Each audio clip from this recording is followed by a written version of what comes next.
année a pour objectif de réunir un maximum d'avocats pour leur montrer les nouveaux outils, ou les outils en fait qui existent déjà, qui vont nous aider dans notre métier de tous les jours.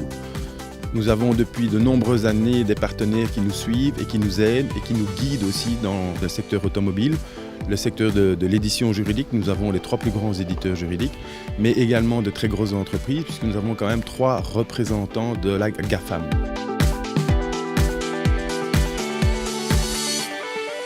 La relation entre l'intelligence artificielle et le droit, elle est assez complexe. Une possible première relation, c'est que des algorithmes, aujourd'hui des logiciels, vont aider à organiser la société. Donc c'est un peu la substitution du droit par des systèmes algorithmiques qui empêcheront la fraude, qui vous cadenasseront. Et il y a déjà des algorithmes partout, des logiciels partout. Puis il y a une deuxième interaction possible entre l'intelligence artificielle et le droit, c'est l'aide à la décision judiciaire. C'est-à-dire que le juriste doit traiter un maximum d'informations, il doit se servir de cas précédents, il doit faire un raisonnement. Et là, il y a des outils aujourd'hui d'informatique qui peuvent l'aider à accomplir ce genre de tâches. Mon conseil pour l'avocat de demain, ce serait qu'il laisse à l'ordinateur et au logiciel des résolutions de cas simples, parce que je pense qu'il y a déjà beaucoup d'automatisation dans les décisions judiciaires et que les avocats se concentrent sur des situations qui prêtent à délibération, qui prêtent à subtilité et qui prêtent aussi à intime conviction, parce qu'un logiciel n'aura jamais d'intime conviction.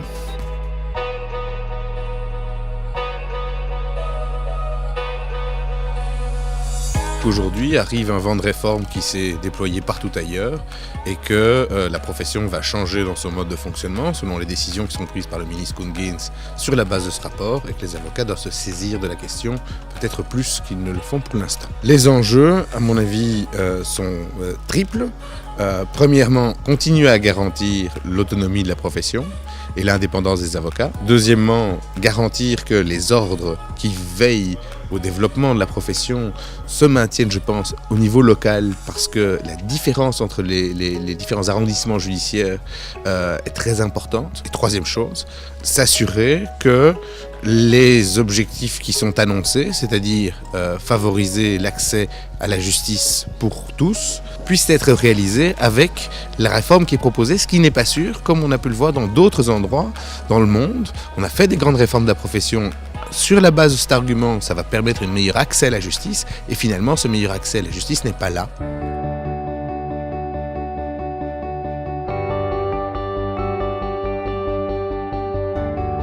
Un objectif de convivialité, qui est de réunir les avocats dans une journée un peu festive, où on est plus détendu que d'habitude et où on peut nouer des contacts entre confrères. Comme futur bâtonnier, je suis rassuré parce qu'il y a une frange du barreau qui aujourd'hui se documente, qui s'intéresse au sujet que nous avons mis à sa disposition. Les ateliers sont bien remplis et à titre personnel, je sens vraiment une bienveillance et je me sens porté par un grand soutien de la part des confrères.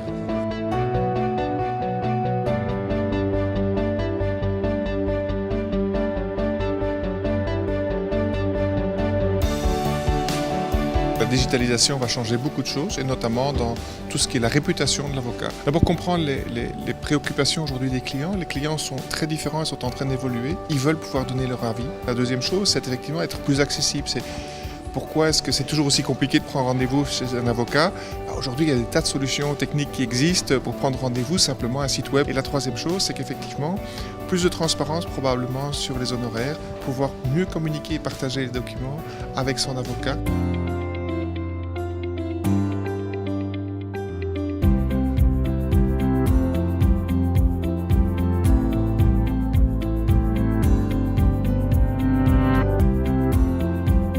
Alors le métier de l'avocat, c'est un métier créatif d'abord. Il faut être créatif, mais au niveau intellectuel.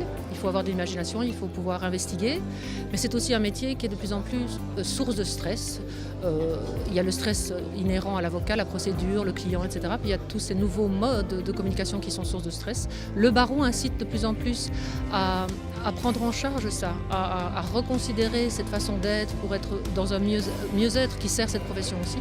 L'avocat de demain sera incité à de plus en plus prendre cette partie bien-être de lui-même en charge, en fait.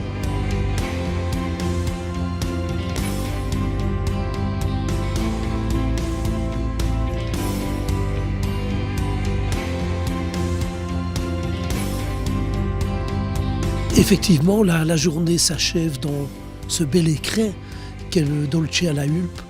La journée était merveilleuse, donc nous avons vraiment eu l'impression de nous être mis au vert pour réfléchir aux outils dont avait besoin la profession. Mais je retiendrai l'immense intérêt dont ont fait montre les avocats pour les exposer, et non seulement pour les exposer, mais également pour les exposants. Le deuxième point qui m'a paru assez évident, c'est la grande satisfaction des participants au colloque. Et le troisième point que je retiendrai, c'est qu'il faut continuer. C'est qu'on a créé une boîte à outils et qu'il est exact que la boîte ait été vite remplie et qu'il y a une volonté des avocats de continuer à voir quels sont exactement ces outils et en recevoir d'autres à l'avenir pour continuer cet effort collectif de modernisation de la profession.